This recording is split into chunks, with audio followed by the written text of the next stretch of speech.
হ্যাঁ, এসো। এত দেরি করে আসলা, সবার খিদে পেয়েছে, সবাইকে কখন খেতে দেবো বলো? একাদশীর বাজার নিয়ে এসছো তাই তো? কি কি এনেছো দেখো। আমি কিছু সবজি কেটে বসিয়ে দিয়েছি, কি করব। কালকে যেগুলো আনা হয়েছিল, এই যে দেখো এগুলো ফ্রেঞ্চ ফ্রাই। কি কি এনেছো? টমেটো কালকেই এনে রেখেছিল, পেঁপে আর কুমড়ো আর আলু তো থাকেই বাড়িতে। মিষ্টি আলু আর টমেটো তাই তো?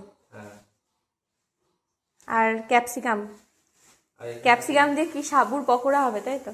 এখানে ক্যাপসিকাম দিয়ে তুমি আনতে বললে সাবুর পকোড়া বানাবো তাই। হুম। আর এখানে আর হচ্ছে এখানে বাদাম। বাদাম, এটা চিনি। চিনি, ও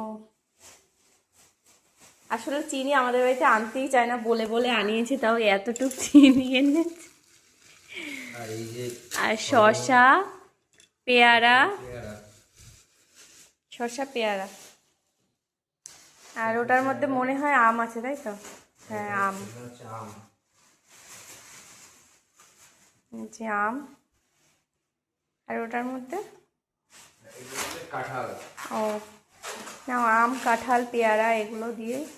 তো আজকের মেনু করব হচ্ছে সাবুর পকোড়া আর আলু ভাজা, বাদাম ভাজা আর ফল আর একটা সবজি, আর কিছু করব না। এই হচ্ছে বাজার।